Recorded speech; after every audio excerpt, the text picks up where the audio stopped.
Hello students, आप सबका बहुत बहुत स्वागत है एमबीए नर्सिंग क्लासेस में। देखिए, आज की वीडियो में हम जिस टॉपिक पे बात करने वाले हैं वो है आपके जो एमसीक्यू सीरीज चल रही है उसके बारे में। इस सीरीज में अपन क्या देख रहे हैं कि जितने भी आपके नर्सिंग से रिलेटेड एग्जाम होते हैं उनके लिए इंपॉर्टेंट क्वेश्चंस की सीरीज अपन लेके आ रहे हैं। और ये जो क्वेश्चंस रहेंगे एमसीक्यू सीरीज के फॉर्म में रहेंगे और आपको टॉपिक वाइज क्वेश्चन मिलने वाले हैं। जैसे हमने ब्लड के कर लिए, और आज के टॉपिक का जो अपना रहेगा वो इम्यूनोग्लोबुलिन यानी कि आईजी और इम्यूनिटी रहने वाला है। ठीक है, 50-52 के अराउंड ऐसे अपन पर क्वेश्चन वीडियो के अंदर ला रहे हैं। इसका फ़ायदा क्या रहेगा कि आप यदि किसी भी नर्सिंग कम्पिटेटिव एग्जाम की प्रिपरेशन कर रहे हैं तो आप वीडियोज़ को देखें, वीडियोज़ को पॉज करके उसका आंसर बताइए। अगर आपको पता है, नहीं पता है तो फिर आप उसका आंसर प्लस एक्सप्लेनेशन आप उसकी देख सकते हैं। एक्सप्लेनेशन से क्या होगा, उसके आसपास के जितने भी ऑप्शन हैं वो भी आपको थोड़े से क्लियर हो जाएंगे। ठीक है, तो चलिए वीडियो को आज की अपन स्टार्ट कर लेते हैं। आज का अपना जो टॉपिक है वो क्या है, इम्यूनोग्लोबुलिन और इम्यूनिटी के बारे में क्वेश्चन अपने रहने वाले हैं। और पहले ही मैं आपको बता दूँ 52 क्वेश्चन अपन इस वीडियो के अंदर करने वाले हैं। ठीक है, इस टॉपिक से रिलेटेड। तो सबसे पहला क्वेश्चन हमारे सामने है कि immunoglobulins are glycoprotein, lipoprotein, polysaccharide या फिर अमीनो एसिड्स। तो इसका जो सही आंसर है वो ए रहेगा। इम्यूनोग्लोबुलिन एक प्रकार की ग्लाइकोप्रोटीन्स है। ठीक है, एक्सप्लेनेशन इसकी देख लीजिए। इम्यूनोग्लोबुलिन्स जिसे शॉर्ट फॉर्म में आईजी कहते हैं, are diverse group of plasma polypeptide यानी कि glycoprotein that bind antigen protein and serve as one of the body primary defence against disease. यानी कि ये कोई भी एंटीजन हमारी बॉडी के अंदर आता है तो उसके साथ ये बाइंड कर जाते हैं, और बाइंड करने के बाद ये बॉडी के प्राइमरी डिफेंस सिस्टम के रूप में काम करते हैं। ठीक है, चलिए आगे अपन बढ़ते हैं। Which of the following antibody occur as pentameric structure. अब ये क्वेश्चन आपका एंटीबॉडी के स्ट्रक्चर से रिलेटेड है, तो ये पूछ रहा है कि कौन सी ऐसी एंटी बॉडी जिसका स्ट्रक्चर पेंटामेरिक होता है। तो इसका जो सही आंसर है डी रहेगा। आईजीएम ऐसी एंटीबॉडी है जिसका स्ट्रक्चर है वो पेंटामेरिक रहता है और ये सबसे बड़ी एंटीबॉडी होती है। ठीक है, इसकी एक्सप्लेनेशन आप देखिए। IgM is having pentameric structure because it consist 5 immunoglobulin sub unit, यानी कि इसके पास 5 इम्यूनोग्लोबुलिन सब यूनिट प्रेजेंट होती हैं। IgM also called millionaire molecule because it is heavy molecule with molecular weight 90,000 to 1 lakh, यानी कि 90,000 से लेकर 1,000 डोल्टन तक इसका मॉलिकुलर वेट होता है, इसलिए इसे मिलीनियर मॉलिक्यूल भी कहा जाता है। इंपॉर्टेंट चीज़ है, यहाँ से भी क्वेश्चन बन सकता है आपका। ठीक है, IgM formed during early period of the reaction, so its present indicate acute infection। ये रिएक्शन के अर्ली पीरियड के अंदर ही बन जाता है, तो ये हमें इंडिकेट करता है कि जो इन्फेक्शन हुआ है वो एक्यूट प्रकार का इन्फेक्शन हुआ है। ठीक है, आगे अपन बढ़ते हैं 56 नंबर क्वेश्चन पे। Which of the following is true about IgM? It is the smallest antibody, नहीं। It form the initial immune response, it is not an isotype of antibody, it is not produce by vertebrate. तो इसका जो सही answer है वो B रहेगा। It form the initial immune response, ये तुरंत इम्यून रिस्पॉन्स के रूप में काम करती है, तभी ये बन जाती है। ठीक है, आगे अपन आते हैं 57 नंबर क्वेश्चन की तरफ अपन आते हैं। The maximum immunoglobulin present in the serum is IgA, IgG, IgE या फिर IgM। तो इसका जो सही आंसर रहेगा वो बी रहेगा, IgG। ठीक है, इसके वो देखिए डिस्क्रिप्शन क्या है। इम्यूनोग्लोबुलिन जी यानी कि IgG is the principal immunoglobulin in human serum. It is most abundant 80% immunoglobulin, यानी कि सबसे ज़्यादा मात्रा में पाई जाती है। आगे देखिए 58 नंबर का question. Which immunoglobulin can cross the placenta and can provide passive immunity to the newborn. तो इसका सही आंसर रहेगा जी, IgG ऐसी एंटीबॉडी है जो कि प्लेसेंटा को क्रॉस कर जाती है और पैसिव इम्यूनिटी न्यूबॉर्न बेबी के लिए क्या करती है, प्रोवाइड कराती है। अगला क्वेश्चन आप देखिए। Immunoglobulin present in breast milk, यानी कि जो माता का दूध होता है ब्रेस्ट मिल्क, उसके अंदर कौन सी इम्यूनोग्लोबुलिन पाई जाती है या फिर एंटीबॉडी पाई जाती है? IgA, IgD, IgG या फिर IgM। तो इसका जो सही आंसर रहेगा वो ए रहेगा। IgA एंटीबॉडी ब्रेस्ट मिल्क के अंदर पाई जाती है। आगे बढ़ते हैं 60 नंबर क्वेश्चन पे। Substance that do not cross the placental barrier is IgG, IgA, IgM, IgE। ये कंट्रोवर्शियल क्वेश्चन है, क्यों है वो चीज़ देखिए आप यहाँ पे। IgG is the only antibody cross the significantly crosses the human placenta, so question seem to looking wrong। ये क्वेश्चन थोड़ा सा गलत दिखाई दे रहा है हमें, क्यों? क्योंकि जो IgG एंटीबॉडी है वो ही एक ऐसी है जो कि ह्यूमन प्लेसेंटा को क्रॉस कर सकती है। ठीक है, लेकिन ये यहाँ पे प्लेसेंटल बैरियर के बारे में पूछ रहा है, डू नॉट क्रॉस, तो इसमें कोई भी ऑप्शन हमें दिखाई नहीं दे रहा है, इसलिए ये क्वेश्चन कैसा है, रॉन्ग है। इसको आप ध्यान रखिएगा। ठीक है, चलिए 61 क्वेश्चन की तरफ अपन आते हैं। The ability of human body to protect itself from pathogens is known as locomotion, immunity, hypersensitivity, secretion of hormone। तो इसका सिंपल सा आंसर है इम्यूनिटी से कहते हैं। ह्यूमन बॉडी अपने आप को प्रोटेक्ट करती है पैथोजन से, उसे अपन इम्यूनिटी कहते हैं। 62 नंबर क्वेश्चन पे अपन आते हैं। The natural power of the body to withstand the toxin or the organisms of diseases, resistance, transmission, sensitivity, immunity। तो इसका भी क्या आंसर रहेगा? इम्यूनिटी इसका सही आंसर रहेगा। आगे बढ़ते हैं 63 नंबर क्वेश्चन पे। Primary immune response the correct statement, यानी कि प्राइमरी इम्यून रिस्पॉन्स के लिए करेक्ट स्टेटमेंट हमें चूज करना है। देखिए, involve IgG, antibody producing cell memory B cell, no lag period, slow and sluggish. तो इसका जो सही आंसर रहेगा आपके सामने वो रहने वाला है डी, स्लो एंड शगेस। इसकी व्याख्या देखिए, the initial reaction to an immunogen during which T and B lymphocytes are activated and antibodies specific to the antigen are produced called primary immune response. This reaction is relatively weak or slow because of lack of memory cell but produce large number of antigen specific memory cell। आगे बढ़ते हैं 64 number question पे। A rise of an existing antibody level in response to irrelevant stimulus is called anaphylactic reaction, anamnestic reaction, agglutination reaction, precipitation reaction. तो इसका जो सही answer है वो बी रहेगा, एनामेनेस्टिक रिएक्शन। ठीक है, पढ़ लिए यहाँ पे व्याख्या क्या है। The rapid reappearance of antibody against an antigen in the blood after re-exposure to the antigen called anamnestic reaction. Anamnesia is a cell-mediated phenomenon caused by the presence of antigen-specific memory B lymphocyte। ठीक है, आगे बढ़ते हैं 65 number question पे। Natural killer cells are an example of acquired immunity, hyper sensitivity, auto immunity और innate immunity. तो इसका सही आंसर है डी, इनेट इम्यूनिटी के लिए नेचुरल किलर सेल्स प्रोड्यूस होती हैं इनेट इम्यूनिटी के दौरान। ठीक है, आगे बढ़ते हैं। यहाँ पे इसकी व्याख्या देखिए, immunity that is not determined by the specific response of B और T lymphocyte called innate immunity. Immunity की ये परिभाषा है, नॉन पैथोजन स्पेसिफिक इम्यूनिटी होती है। It include action like cellular chemotoxin secretion of cytokines, example interleukins, interferons, cytotoxicity, activities of dendritic and natural killer cells, inflammation and phagocytosis. A large granular lymphocyte that bond to cell and lyses them by releasing cytotoxin called natural killer cells. Natural killer cells destroy cells infected with virus and some types of tumor cells। ठीक है, आगे बढ़ते हैं 66 number question की तरफ। A cell that takes parts in innate immunity by killing virus infected cell is neutrophil, natural killer cells या फिर macrophages या फिर टी सेल। तो इसका अपन सही आंसर देखें, 66 नंबर क्वेश्चन का जो सही आंसर रहेगा वो बी रहेगा। पीछे की तरफ अपन आते हैं दोबारा से। देखिए, a cell that takes part in immunity by killing virus infected cell, तो उसे नेचुरल किलर सेल्स कहते हैं।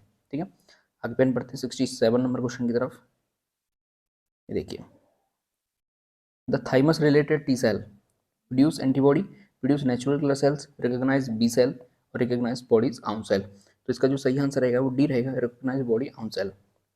थाइमस रिलेटेड या फिर टी सेल, टी लिम्फोसाइट जिसे अपन कहते हैं, रिकॉग्नाइज बॉडी आउन सेल और foreign antigen with the help of macrophages and other antigen presenting cell. Once the macrophage has helped them to identify an antigen as self or non-self, T cell dominate the adaptive immune response, directing macrophages, B cell and T cell in the antibody defense। 68 number question देखिए, T lymphocytes are involved in humoral और antibody mediated immunity, cellular और cell mediated immunity, both of these they do not produce immunity। तो 68 number question की हम बात करें तो इसका जो सही आंसर है वो बी रहेगा, सेल्युलर और सेल मीडिएट इम्यूनिटी। ठीक है, आगे ये व्याख्या आप पढ़ लीजिएगा। 69 क्वेश्चन की तरफ अपन बढ़ते हैं। व्याख्या खुद से पढ़ लीजिएगा, ठीक है, आपको ज़्यादा बेटर रहेगा। The cell mediate immunity is defined as recognisation of antigen by mast cell, recognisation of pathogens by neutrophils, encounter of pathogen by B lymphocyte, recognisation of specific antigen by T cell. तो इसका जो सही answer रहेगा वो D रहेगा, recognisation of specific antigen by T cell. 70 number question की तरफ अपन आते हैं। One of the following is responsible for cell mediate immunity, T lymphocyte, B lymphocyte, plasma cell, beta cell. इसके सही आंसर की बात करें तो टी लिम्फोसाइट इसका सही आंसर रहेगा।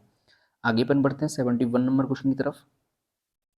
Antibody are produced by plasma cell, monocytes, erythrocytes, basophils. तो इसका जो सही आंसर रहेगा वो ए रहेगा, प्लाज्मा सेल्स। ठीक है, आगे अपन बढ़ते हैं 72 नंबर क्वेश्चन पर। Humoral immunity is mediated by natural killer cells, T lymphocytes, B lymphocyte, suppressor cell. इसका सही आंसर रहेगा सी, बी लिम्फोसाइट। 73 क्वेश्चन पे अपन आते हैं। Which immunity is affected by HIV infection, natural immunity, cellular immunity, active immunity, humoral immunity. तो इसका सही आंसर है सेलुलर इम्यूनिटी जो है वो अफेक्ट होती है HIV इन्फेक्शन के दौरान। HIV इन्फेक्शन क्या करता है, CD4 यानी कि हेल्पर टी सेल्स को डिस्ट्रॉय कर देता है, which are a type of T lymphocyte, उसको बिल्कुल डिस्ट्रॉय कर देगा। सो HIV इन्फेक्शन अफेक्ट क्या करता है, सेलुलर इम्यूनिटी बॉडी को अफेक्ट करता है। आगे बढ़ते हैं। The chief regulator of immune mechanism is plasma cell, B lymphocyte, helper T cell, suppressor cell. तो इसका सही आंसर है हेल्पर टी सेल जो होती है वो एक चीफ रेगुलेटर के रूप में काम करती है इम्यून रिस्पॉन्स पर। किस तरीके से, CD4 यानी फिर T helper cells a type of T lymphocyte serve primarily as regulators because it's secreting cytokines that stimulate the activity of WBC। ठीक है, helper cells belong to macrophages, macrocytic B cell या फिर T cell. तो इसके सही answer की बात करें तो इसका सही आंसर डी रहेगा, टी सेल। ठीक है, आगे बढ़ते हैं अपन 76 नंबर क्वेश्चन पे। When the body is able to make its own antibodies by having disease to recovering or by vaccination, it is known as acquired immunity, passive immunity, active immunity, passive acquired immunity। तो इसका सही answer रहेगा acquired immunity. क्यों? क्योंकि हमने उस immunity को acquired किया है, किसके थ्रू, वैक्सीनेशन के थ्रू। तो इसे अपन क्या कहेंगे, एक्वायर्ड इम्यूनिटी कहेंगे। एक्वायर्ड इम्यूनिटी का मतलब क्या होता है, the immunity acquired during life time of an individual as a result of exposure of to an antigen. ठीक है, सिंपल भाषा में आप समझेंगे तो कैसे समझेंगे कि हमने इसको वैक्सीनेशन के रूप में, टीके के रूप में बाहर से इवॉल्व किया है, या फिर हमने उसको क्या किया, एक्वायर्ड किया है। ये व्याख्या आप पढ़ लीजिएगा, दोनों के अंदर दिया हुआ है, पूरी कंप्लीट आपको पता चल जाएगा, समझ में आ जाएगा। अगले क्वेश्चन की तरफ अपन बढ़ते हैं। Immunity acquired from DPT vaccination is example of active immunity, passive, cellular, herd immunity. तो इसके सही आंसर रहेगा एक्टिव इम्यूनिटी, इसका सही आंसर रहेगा। और एक नई चीज भी है यहाँ पे कि immunity acquired from all vaccination except serum is an example of acquired active immunity. यानी कि जितने भी प्रकार के वैक्सीनेशन के फॉर्म में हम इम्यूनिटी को एक्वायर्ड करते हैं वो सारी की सारी एक्वायर्ड एक्टिव इम्यूनिटी का एग्जाम्पल होती है, केवल सीरम को छोड़ के। Artificially acquired immunity is obtained by immunization with antibody response covering from a disease exposure to a disease being breastfeed। तो इसका सही आंसर रहेगा ए। ठीक है, आगे बढ़ते हैं 17 क्वेश्चन पर। Immunity given by TT vaccination, immunity given by TT vaccine. तो इसके ऑप्शंस आप देखिए, पैसिव इम्यूनिटी है, इनेट इम्यूनिटी है, और देखते हैं अपन हर्ड इम्यूनिटी है और एक्टिव इम्यूनिटी है। तो इसका सही आंसर रहेगा एक्टिव इम्यूनिटी। ठीक है, आगे बढ़ते हैं 18 नंबर क्वेश्चन पे अपन कि vaccine and toxoids produce natural immunity, active immunity, passive immunity या फिर एक्वायर्ड इम्यूनिटी। तो बेसिकली इसका आंसर बी होना चाहिए, लेकिन फिर भी ये कंट्रोवर्शियल है। क्यों? देखिए, all vaccines and toxoid produce acquired active immunity. ठीक है, so question seems to be looking wrong, readers have to further explore it. B होना चाहिए इसका सही आंसर। ठीक है, आगे देखिए, how many month baby use only mother's immunity. कितने साल महीने तक का बच्चा है वो मदर्स इम्यूनिटी को यूज कर सकता है। तो इसका सही आंसर रहेगा 3 महीने तक ही कर सकता है। ये व्याख्या आप पढ़ लीजिएगा। आगे बढ़ते हैं। Which of the following is an example of passive immunity, transfer of antibodies from mother to baby, exposure of infant to tuberculosis, providing toxoid to an individual, providing BCG to an infant. तो इसका सही answer रहेगा D, providing BCG to an infant. 83 number question पे अपन आते हैं। The immunity that is transferred from the maternal antibodies to foetus transparently and to infant through breast milk to protect them till their own response system mature to function as kind of immunity। यानी कि ये कहना क्या चाह रहा है कि माता से फीटस के अंदर एंटीबॉडी ही वो ट्रांसफर करी जाती है जब तक कि फीटस के अंदर खुद की एंटीबॉडीज प्रोड्यूस नहीं हो जाती। तो उस प्रकार की एंटीबॉडी इम्यूनिटी को अपन क्या कहते हैं। थ्री का जो सही आंसर रहेगा वो क्या रहेगा, डी इसका सही आंसर रहेगा। ठीक है, आगे बढ़ते हैं। देखिए 84 नंबर क्वेश्चन की तरफ अपन आते हैं। All of the following provide passive immunity to the infant except maternal antibody, breast milk of mother, development of disease, vaccination by transfer of antibodies. तो इसका सही आंसर रहेगा वो सी रहेगा, डेवलपमेंट ऑफ डिजीज। ठीक है, आगे बढ़ते हैं अपन 85 नंबर क्वेश्चन की तरफ। देखिए 85 number question, the transfer of antibodies from mother's milk to the baby is called artificially acquired passive immunity, artificially acquired active immunity, naturally acquired passive immunity और naturally acquired active immunity. इसके सही answer की बात यदि हम करें तो इसका सही आंसर रहेगा आपका क्या रहेगा, इसका सही answer C, naturally acquired passive immunity. क्योंकि ये जो एंटीबॉडी है इसको नेचुरली ही एक्वायर्ड किया जा रहा है। ठीक है, तो इसे अपन क्या कहेंगे, नेचुरली एक्वायर्ड पैसिव इम्यूनिटी। आगे अपन बढ़ते हैं 86 नंबर क्वेश्चन की तरफ। तो 86 नंबर क्वेश्चन क्या है, which of the following is used for passive immunisation, human and animal sera, killed vaccine, live attenuated vaccine और या फिर टॉक्सॉइड। तो इसका सही आंसर रहेगा ए, human and animal Sira. 87 question की तरफ अपन आते हैं। Passive immunity against tetanus is obtained by the administration of TT, TT, DPT या फिर टिटेनस इम्यूनोग्लोबुलिन। इसका सही आंसर रहेगा डी, टिटेनस इम्यूनोग्लोबुलिन। 88 क्वेश्चन की तरफ अपन आते हैं। Which of the following involves the introduction of antibodies into the body from an animal or person already immune to the disease? Active immunity, naturally acquired passive immunity, artificially acquired passive immunity, innate immunity. तो इसका सही answer रहेगा C, artificially acquired passive immunity. 89 question की तरफ अपन आते हैं। Which of the following is a way to acquire passive immunity? Vaccination, exposure to subclinical infection, antibody transfusion या फिर एक्सपोजर टू डिजीज। तो इसका सही आंसर क्या रहेगा? Antibody transfusion. ठीक है। 90 नंबर क्वेश्चन की तरफ अपन आते हैं। Human sera given after dog bite to prevent rabies, ये क्या है एक प्रकार का? पैसिव इम्यूनाइजेशन है, टॉक्सॉइड है, एक्टिव इम्यूनाइजेशन है या फिर इम्यूनो मॉड्यूलेशन है? तो इसका सही आंसर रहेगा ए, ये क्या है? पैसिव इम्यूनाइजेशन है। आगे अपन बढ़ते हैं 91 को नंबर क्वेश्चन की तरफ। The administration of readymade antibodies is called, जो रेडीमेड एंटीबॉडीज होती है इस एडमिनिस्ट्रेशन को क्या कहते हैं? ठीक है। क्वेश्चन देखिए, नेचुरल एक्टिव इम्यूनिटी कहते हैं, नेचुरल पैसिव इम्यूनिटी कहते हैं, आर्टिफिशियल एक्टिव इम्यूनिटी कहते हैं, आर्टिफिशियल पैसिव इम्यूनिटी कहते हैं। तो इसका सही आंसर रहेगा क्या? Artificial passive immunity. चलिए 92 की तरफ हम आते हैं। When antibodies are produce inside the infected body it is called passive immunity, active immunity, both A and B, none of the above. तो इसका जो सही आंसर रहेगा बी रहेगा, एक्टिव इम्यूनिटी। 93 नंबर क्वेश्चन पे आप आइए। Infection in body leads to formation of antibodies, lipoproteins, antigens, hormones. इसका सही आंसर क्या रहेगा? ए रहेगा, एंटीबॉडीज। ठीक है, एंटीबॉडीज का फॉर्मेशन ही इन्फेक्शन के दौरान होता है। थोड़ी सी व्याख्या है इसकी। क्लिनिकल और subclinical infections produce antibodies and also sensitize memory T lymphocytes which result into development of natural active immunity. 94 number question की तरफ हम आते हैं। Immunity develops when antibodies are present, नहीं, on exposure to contagious disease after having an inflammatory illness when resistance is low. तो इसका सही answer क्या रहेगा? 20 का सही आंसर रहेगा। जब भी कंटेजिनियस डिजीज होती है तो उसके एक्सपोजर होने पर ही इम्यूनिटी डेवलप होती है बॉडी के अंदर। Which of the following is not a potential source of acquired immunity? Antibodies received in response to disease, antibodies received from the mother, prescribed multivitamins या फिर एनिमल सीरम। तो इसका सही आंसर रहेगा प्रिस्क्राइब्ड मल्टीविटामिन। ये किसी भी प्रकार के एक्वायर्ड इम्यूनिटी का सोर्स नहीं है। ठीक है। 96 नंबर क्वेश्चन की तरफ अपन आइए। Which of the following is not the way to acquire active immunity? Exposure to the disease, antibody transfusion, exposure to subclinical infection या फिर वैक्सीनेशन। तो उसका सही आंसर क्या रहेगा? Antibody transfusion. 97 क्वेश्चन की तरफ हम आइए। Immunity by antibody formation during the course of disease is active natural immunity,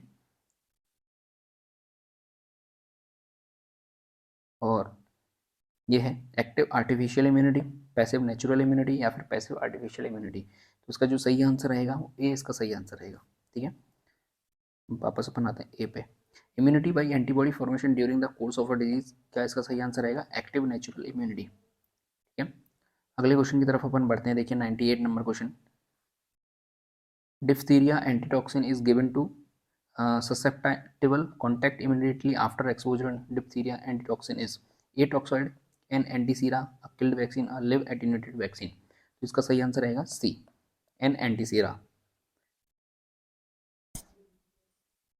देखिए एंटीसीरा का मतलब क्या होता है वो चीज़ समझ लीजिए। एंटीसीरा और antitoxin means a serum that contains antibodies for a specific antigen, यानी कि उस सीरम के अंदर एक एंटीबॉडी प्रेजेंट होंगी स्पेसिफिक एंटीजन के लिए, उसे अपन क्या कहते हैं? एंटीसीरा या फिर एंटीटॉक्सिन कहते हैं। An antibody produced in response to a biological toxin and capable of neutralizing a specific biologic toxin such as those that cause diphtheria or tetanus called antitoxin or antisera। ठीक है। Antitoxin use for passive immunization में use for prophylactic and therapeutic purposes. 99 question की तरफ अपन आते हैं। A child comes to the hospital after exposure to diphtheria and is given antitoxin, this type of immunity is known as, यानी कि कोई बच्चा हॉस्पिटल के अंदर आया, उसे डिप्थीरिया हुआ है और अपन ने उसको क्या दे दिया? एंटीटॉक्सिन दे दिया। तो ये किस प्रकार की इम्यूनिटी के अंदर आएगा? तो इसका सही आंसर क्या रहेगा? Passive artificial immunity. 100 number question की तरफ अपन आते हैं। देखिए Which of the following is a preparation of choice for a patient who has been admitted in ED with an open contaminated injury and no recent history of tetanus immunization? DTP vaccine, tetanus antitoxin, tetanus toxoid या फिर tetanus immunoglobulin? तो इसका जो सही answer रहेगा वो क्या रहेगा? Tetanus antitoxin. 101 नंबर क्वेश्चन पर अपन आते हैं। Bodies attempt to fight the effect of noxious substance with all its defensive abilities are known as alert reaction, alarm reaction, resistance या फिर execution? तो इसका जो सही आंसर रहेगा वो सी रहेगा। व्याख्या देख लेते हैं थोड़ी सी। Resistance means opposing the effect of a disease, a toxin or to a physical force. Alarm reaction is the first stage in the general adaptation syndrome, which includes changes occurring in the body when subjected to stressful stimuli. Execution is a state of extreme fatigue or weakness। यानी चारों example के आपके सामने क्या दे दी, इसने व्याख्या भी करके दे दी है। Herd immunity does not protect an individual in diphtheria, poliomyelitis, smallpox या फिर टिटेनस? तो इसका सही आंसर रहेगा डी, टिटेनस। ठीक है। और हेयर्ड इम्यूनिटी के बारे में आप यहाँ पे पढ़ भी सकते हैं कि क्या इसके बारे में बता रखा है। ठीक है। आगे बढ़ते हैं अपन 103 नंबर क्वेश्चन पर। A type of immunity that occurs when the vaccination of a portion of population provides protection to unprotected individual is? Passive immunity, contact immunity, herd immunity या फिर एक्टिव इम्यूनिटी? तो इसका सही आंसर क्या रहेगा? Herd immunity. 104 number question पर बनाते हैं। Herd immunity is not useful is in prevention of polio, rubella, tetanus या फिर मीजल्स? तो इसका सही आंसर रहेगा सी, टिटेनस के लिए कभी भी हर्ड इम्यूनिटी यूजफुल नहीं होती। 105 नंबर क्वेश्चन पर अपन आते हैं। The level of immunity that is present in a population against an infectious agent is known as innate immunity, acquired immunity, passive immunity या फिर herd immunity? तो इसका सही आंसर क्या रहेगा? herd immunity। ठीक है। 106 नंबर क्वेश्चन पर आते हैं। All elderly tend to be more susceptible to infection because of a decline in immune function, poor nutritional stage, lack of exercise, increased exposure of pathogens? तो इसका जो सही आंसर रहेगा वो ए इसका सही आंसर रहेगा। ठीक है। A decline in immune function. इस तरीके से आपके जो इम्यूनोलॉजी है या फिर एंटीबॉडीज़ के जो क्वेश्चन हैं वो यहाँ पे कंप्लीट हो जाते हैं। इस प्रकार से आपके टोटल 52 क्वेश्चन यहाँ पे कंप्लीट हो गए। इसके बाद जो अगला टॉपिक आपके सबके सामने आएगा वो रहेगा प्लेटिलेट्स। क्या रहने वाला है? प्लेटिलेट्स। उस पर अपन आगे के क्वेश्चन कंप्लीट करेंगे। वीडियो अच्छी लगी है तो वीडियो को लाइक जरूर कर दें। कोई आपके साथ बच्चा है जो नर्सिंग की तैयारी कर रहा है, कोई फ्रेंड उसके साथ वीडियो को शेयर कर दें। चैनल को सब्सक्राइब जरूर कर दें, सब्सक्राइब जरूर कर दें ऐसी वीडियोस देखने के लिए। देश से प्यार करें, माता पिता से प्यार करें। जय हिंद।